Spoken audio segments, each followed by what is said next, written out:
Okay, maayong hapon 'no, maayong hapon, maayong adlaw, maayong adlaw diha sa tanang mga Bisayang dagko 'no. Siyempre sa Visayas ug Mindanao maayong adlaw ninyo. Ug siyempre sa mga Katagalugan, magandang araw sa inyong lahat 'no. Ito uli si Carlo Critico, halos isang linggo tayo, 'di nakapag-vlog. So, ngayon ulit tayo, tawag nito, may bakanteng oras 'no. Siya nga pala medyo nakatugbong 'no, kung sa Bisaya nakatugbong ah, sa baryo 'no, nakapagpakulay tayo ng buhok 'no, kita niyo ba 'no? Medyo masyadong maitim yata, ewan ko hindi ko masyado ng ano, ah, ito ay, ginawa ko mga 3 days ago yata. So ayan, nawala yung puti-puti, gusto ko na rin sana yun, eh, 'no? Puti na lang palagi pero, mayroong nag-sponsor, sponsor, may nagbigay ng ano 'no, magandang kalidad daw na pampakulay ng buhok. So ito, ulitin ko, kumusta sa ating lahat 'no? Sa lahat ng mga subscriber natin sa Cardo Critico, tiyaga-tiyaga lang tayo dahil minsan talaga, marami ding inaasikaso ang inyong, ka-Cardo Critico. So minsan sa isang linggo, isang beses na lang tayo nakakapag-vlog. Pero, sabi ko nga noon pa sa simula pa lang, ako naman ay hindi, naghahangad ng, kung anumang, pinansiyal na finance matter dito sa ating, YouTube 'no. Ah, magaganahan ako o ikakatuwa ko na 'no, ganahan ako kung, modaghan ta pero in terms of, pera parang sabi ko nga ang hirap din pala, makamit yun. Siguro, ah, bisag unsa na lang nga topic, bisag way hinungdan para sa nang ubang mga vlogger 'no, basta naalay ipa-content bisag mga prank 'no, mga spam o ano man 'yan na pampadami ng views nila. Pero mahirap kasi ayaw naman natin ng gano'n 'no, hindi tayo gano'n. Ang gusto natin, ah, 'pag nag-vlog tayo ang ating, Cardo Critico is, seryoso at talagang, ayaw nating haluan ng mga pakuwela o pa yung tipong, naalala ko tuloy itong si Roque 'no, minsan may mga TikTok yata 'yan, may mga reels 'yan 'no, na ewan ko ba parang hindi naman tayo against sa mga bading pero nakakatuwang nakakatuwang tingnan 'tong si Roque, nakakawala ng respeto yung kanyang mga TikTok o mga reels. So, ayaw natin ng gano'n 'no, ang Cardo Critico, gusto nato nga kung magpo-post tayo, magba-vlog tayo, yung mga seryosong bagay, ang mga nangyayari talaga sa ating bansa. So, bisag hinay basta kanunay 'no, kung sa Bisaya, bisag hinay basta kanunay, ah, suportahan lang ninyo, tanawan ninyo ang atong mga binibidyo, ang ating mga post, tapos, paki-subscribe, paki-share 'no. So, sige, lain pa'y ato 'no, nga maiba tayo. Minsan iniisip ko naman talaga na mag-live 'no, subukan ko mag-live kasi minsan sa tanang mula nagsimula ako dito sa Cardo Critico, puro recording lang ito 'no. Hindi pa kasi ako nakapagsubok mag-live pero minsan parang gusto ko ring subukan 'no.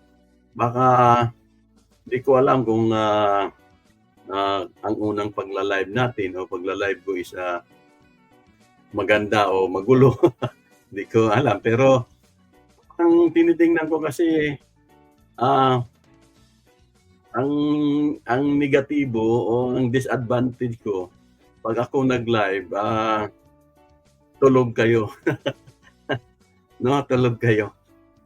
Kasi yung oras natin hindi tayo magkapareho ng oras. So, kung sakali, kung ako magla-live, pagtiyatiyagaan niyo na lang, panoorin sa replay.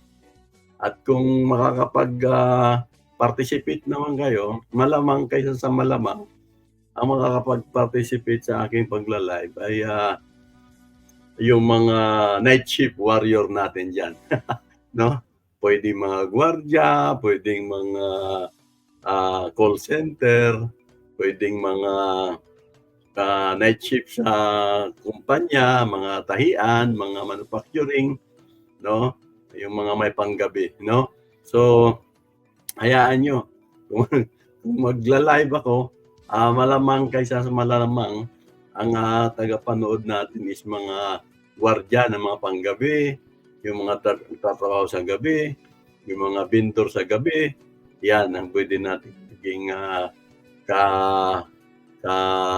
ka mga manonood sa ating live. Kasi ang live natin is, nasa alanganing oras talaga, 'no? Ulitin ko, ah, 'pag araw kasi dito, gabi diyan. Kaya, yun lang ang oras na puwede ako, 'no? Ah, so yun lang ang ano, pilitin ko na balang araw o next week o sunod na week ay, makapagsimula tayong mag-live. Pero pansamantala, ito ang pag-usapan lang natin ay hindi masyadong, tawag nito, hindi masyadong marami pero, ito lang ano, ayan, yung, kasi SONA 'no, magso-SONA si, Bongbong Marcos, sa Lunes 'no, sa Lunes at, nabalitaan natin na itong mga DDS, yung mga yung mga natitirang, mga natitirang, alipuris, galamay, mga natitirang, nakikinabang, mga Duterte, 'no? Ito yung mga ano, nag nag, nagsusumikap pa rin ano, nagsusumikap pa rin na talagang, makabalik sa kapangyarihan ang kanilang, partido o ang kanilang, grupo. At alam niyo na kung bakit nila, kailangang makabalik, 'no? Alangan namang, ganito ang sasapitin ng ng kanilang, mga leader, 'no? Pinaka-inaasahan sa Senado, 'no? Ang hindi maganda, 'yan, pagpasensyahan niyo na kung hindi niyo ako nakikita pero, sabi ko nga hindi rin ako masyadong magaling dito sa pag-ano ng mga settings nito, paano mapaliit yung mga ganitong bagay ano. Pero si Duterte lang naman 'yan, si Digong lang naman 'yan. So, ulitin ko lang, ang kanilang pinaka-leader, ito si Duterte, 'no? Sa totoo lang, nakakaawa na, kahit kayo mangutan-unta mo 'no, kita man siguro ninyo kung unsa na itsura 'no. Maka-recover lang siya gamay, muniwang na pod, 'no? Halos di na makatindog, 'no? So, ang ako lang nakita sa mga siblings, 'no, Duterte siblings hanggang mga political leaders pa nila diyan, sila Panilo, sila Roque, yung yung tatlong mga anak, at sino pa, sila Celes, sila Badoy, 'no? Robin Padilla, si Bato, at si Bongbong, 'no? Sila na lang yung nagpipilit, 'no? Sila na lang talaga yung nagpipilit na, humarap si Duterte kasi paniwala nila, 'pag sila lang, wala si Duterte, hindi sila makakakuha ng, maraming, audience, 'no? Kaya, 'pag sila lang, wala si Duterte, hindi sila makakakuha ng, maraming, audience, 'no? Kaya, 'pag sila lang, wala si Duterte, hindi sila makakakuha ng, maraming, audience, 'no? Kaya, 'pag sila lang, wala si Duterte, hindi sila makakakuha ng, maraming, audience, 'no? Kaya kahit kahit, kung sa Bisaya pa, isang kawati na lang ang wala mo pirma 'no, o 'pag mopirma ang usa ka wati, medyo tagilid na gyud ni si Tatay Diggs 'no, si Tatay Diggs nila 'no. So, pinipilit pa rin nila na humarap 'no. So, para sa ako, kamo Bisaya man pud mo, Bisaya pud ko, ah, wa ba mo maluoy 'no, wa ba mo maluoy nga gamiton lang gyapon ninyo ang tawo nga halos dako na kayo ang iyang, lain na kayo iyang kahimtang 'no. Tanawa ra gud tanawa ra gud na ninyo. Kini nga caption 'no, siyempre ang nag-ano nito, bigay ng picture na 'to is, naalala niya yung, panahon na nagmumura ito, minumura nito ang Diyos 'no, minumura nito si Kristo. Kasi, mayroon pa nga siyang sinasabi na ano ba yun, tanga, parang tanga yung, Panginoon, yung si Kristo lalo na. Kasi bakit daw ginawa yung gano'n, ano, ginawa yung ganito, bakit hindi na daw ginawa yung gano'n kung, siya ang totoong, Panginoon o siya naman ang ano, bakit daw parang may pamansanas-mansanas pa yata siyang binabanggit no'n 'no. So, sa makatuwid, may mga time na talagang nagbugal-bugal ni siya sa ano, sa, pinaniniwalaan lalo na ng mga Katoliko 'no, na si Jesus Christ. So ito, nakita niyo naman, ah, dati daw yung naalala mo, minumura mo ang Diyos, yun 'no. So nung mga panahon na talagang sikat siya, ay, talagang minumura niya 'no, yung, Panginoon at, dumating pa sa punto na yung mga kaparian, pinagmumura niya, mga obispo 'no. Talagang, parang, ang estratehiya na niya nung panahon na yun, ah, kung gumawa man siya ng imoralidad, sisiraan niya yung mga kaparian, yung mga relihiyon, para kung siya man ay gantihan, siya man ay, kondinahin ng mga kaparian, ng mga obispo, ng Batikan, inunahan niya na 'no. Ako, noon pa lang nung magsimula siya ng gano'ng, taktika, sa usapin sa relihiyon, sa mga, kaparian, ako naniniwala ako na estratehiya niya 'yon 'no. Talagang, ah, binawasan niya ang pagpahalaga ng tao o ang pagbigay galang ng mga Katoliko sa kaparian, ah. Puro bugal-bugal ang iyang gihimo 'no, para sa mga obispo, sa mga pari, iyang ginaistorya ng mga bayot kuno nga mga pari, nga mga nangrip nga mga pari, nga bisan kadtong panahona, giangkon na sa mga Katoliko, sa Katolik 'no, at, gumawa na sila ng mga bagay-bagay na nililinis nila at inaamin naman nila na mayroong mga pagkakasala yung ibang kaparian nila. So, on that time, nagsige na siya bugal-bugal 'no, talagang gusto niyang palabasin, isiksik sa utak ng mga Pilipino na, wag tuo man mo ana, ay wag tuo ana kay puro na sila mga ano, mga makasalanan din, parang gano'n. So, kayo, kamo nga mga Bisaya, kita nga mga Bisaya 'no, di ko motuo nga wala mo maapektuhi 'no, di ko motuo nga wa mo maapektuhi sa iyang, pangbugal-bugal 'no. Akong tan-aw atong panahona mga 2017, 2018, daghay mga Katoliko nga medyo, nawad-an og respeto sa simbahan lalo na sa Katoliko. So, ulitin ko, kung sa Tagalog o sa Bisaya is, ipahinumdum lang nato nga,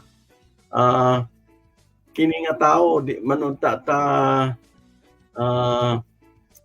di man ta manangpit sa tawag ana, di man ta moghangad na siya ay, likidahin na 'no, ng buong may kapal.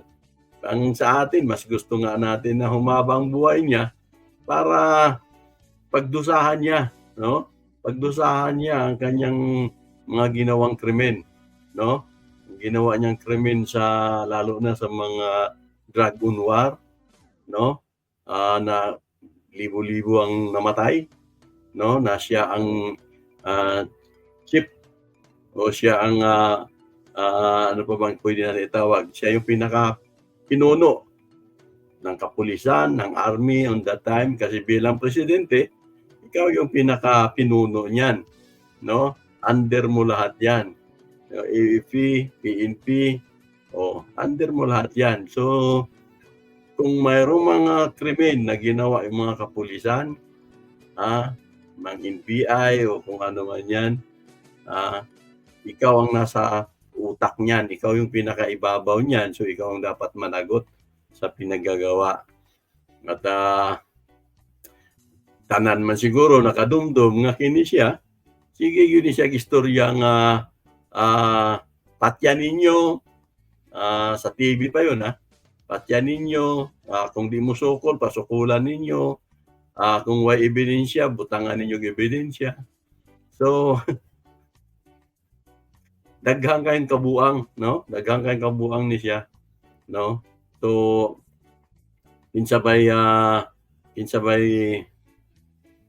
buang-buang na lang yun ang mga naibaw mo naagyaboy mga nabuhi nga mga DDS vlogger sa ilaha, padayon nga protektahan sila, padayon nga, ah, denial, 'no? Siyempre denial sila kasi bayad nga naman sila, 'no? At may mga DDS pa rin na supporter na OFW siguro at nakikinabang yung kanilang mga channel sa mga pang-uuto at panghihingi nila, 'no? So, may mga DDS vlogger pa rin talaga na patuloy na, tinatakpan, 'no? Tinatakpan ang kabuuan nitong ng mga Duterte. So, yan ang usapin pa lang yan nung, ginagamit nila yung, matanda para sa kanilang maisog rally, 'no? At, sabi ko nga, baka sa 20 daw, ano, sa 22 sa Lunes ay, magsagawa daw ito ng, rally o kilos protesta. Pero sa ako lang, 'no, ang sa ako lang, di na ko motuo nga di na ko motuo nga makakuha pa sila og, daghang tao, 'no? Puwera na lang kung, bawasan nila ang ilang mga bilyon-bilyon nga naibulsa kung sila ang mga mayor sa Davao, sila ang, presidente nga daghan kay silang confidential funds ug intelligence fund, 'no? So kung kuhaan nila 'to, magsuhol silang mga rallyista nga mo-attend sa mga rally, di sila magpatihik-tihik, 'no? Makakuha gyud sila dakong, daghang tao. Pero sabi ninyo, ako nga inyong,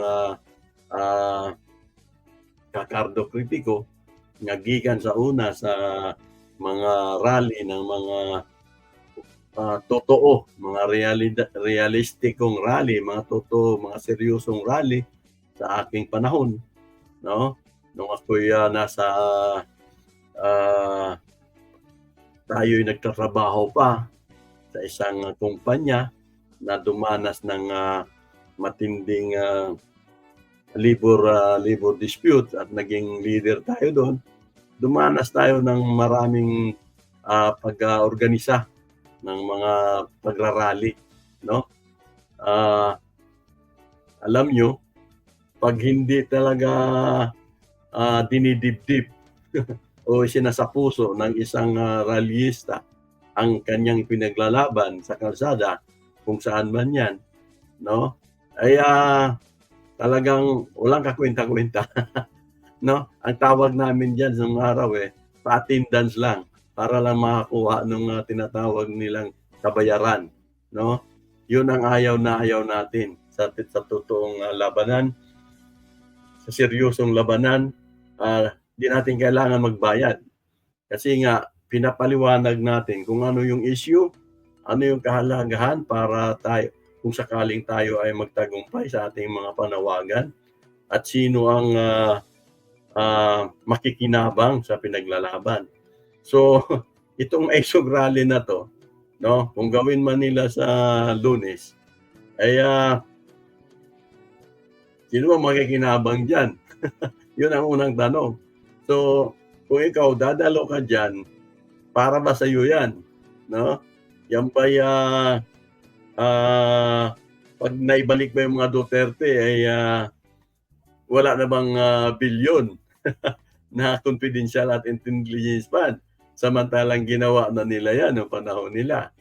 Ah, kung ikaw ay may kamag-anak na mangingisda, makapangisda pa kaya ang, kamag-anak mo doon sa West Philippine Sea kung makabalik ang mga Duterte? Ah, ano pa, panahon ni Duterte halos wala ring itinaas na sahod sa mga, ah, manggagawa lalo na sa NCR, 'no, at sa mga cities na mga maunlad na siyudad, 'no? Yung minimum wage hindi halos nagbago. So, kung ikaw dadalo, may may pakinabang ba talaga o, ginagamit lang kayo para makabalik sila? Yun lang 'no, yun lang mga kaigsunan, mga kababayan, 'no? Itong Maisog Rally, ah, puro na lang yan katarantaduhan at puro na lang yan na, kung sakaling magtagumpay man yan, makakuha sila ng 5,000 'no, eh, bayad yan at, patunay diyan ay, wala na kasing, makukuhang tao yan. Dahil ang tao kasi ngayon kahit papaano, sa totoo lang, ah, maraming naglalabasang baho, 'no? Yung dating hindi nagsasalita ang mga ahensya ng gobyerno na kung saan nakasaksi sa mga kalokohan, ay nagsasalita na ngayon, 'no? Yung ombudsman, yung sandigang bayan, yung mismong Congress ngayon, maraming mga imbestigasyon na ginagawa na kung saan ang mga topic o ang pinag-uusapan ay yung mga krimen o mga pangyayari nung panahon ng Duterte. Kaya malabo na, 'no? Malabo pa sa espalto, 'no? So, magbayad kayo ng magbayad, ano, Duterte at kung sino pa yung gustong, makabalik ang Duterte, political o politika, magbayad ka ng magbayad, 'no? Tingnan natin kung may mangyayari ba sa inyong Maisog Rally. Okay, halos yun lang ang pinag-usapan natin ano, yung, kalusugan ni Duterte, lalo na yung tatay, tapos yung kanilang Maisog Rally na, ah, balak na ipanglaban o ipangtapat sa SONA nitong si BBM, 'no? At, yun lang halos, doon lang tayo umiikot sa ating, vlog ngayon. Gusto ko pa sanang dagdagan tungkol dito kay, Alice Guo, pero, masyado ng mahaba 'no? Kasi, sa sunod na pagkakataon 'no, pag-usapan natin 'to. Ayan, pinakita ko lang ano, mayroon pa ngang iba, eh, ano, kilala niyo naman siguro 'yan, 'no, kung sino yung mga katabi niyan, 'no? Pero, kapos na tayo sa oras, 'no? Medyo mahaba na masyado. Kaya next time, magtuloy-tuloy ako ng pagbo-vlog, so enjoy lang tayo at, manindigan lagi tayo sa tama at totoo, 'no? Kung noong 2016 ay nakuha tayo sa mga fake news, sa nagsulputang mga vlogger na kung saan, puro, fake news ang pinagagawa at nakumbinsi tayo nung panahon na yun. Yun ay panahon nila Muka, nila Andanar, nila, kahit itong mga nandiyan pa na hindi pa sinibak ni Marcos, 'no? Yang sila Arnel, sino 'to, yung isang bakla na nasa ano din, nasa POAA, tama ba? DMB, 'no? At 'yan sila, marami pa, 'yan sila Banat Bayagbay, 'no? So, dami pang iba na mga vlogger na nakapanluko ng tudo-todo nung 2016 at yung iba ay hanggang ngayon, eh, nakakapambudol pa rin. So, tayo, ah, sinasabi natin yung katotohanan at hindi tayo nagdadagdag at hindi rin tayo bias, hindi tayo denial sa ibang pangyayari. Lahat sinasabi natin, lahat tinitingnan natin. So, hanggang sa sunod 'no, mga kaigsunan, mga, amigo, mga amiga, ah, tuloy lang ang laban natin ano.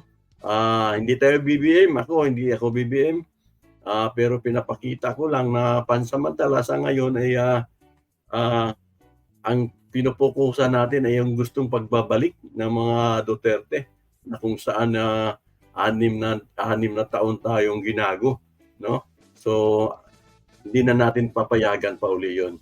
Okey, maraming salamat at ingat tayong lahat.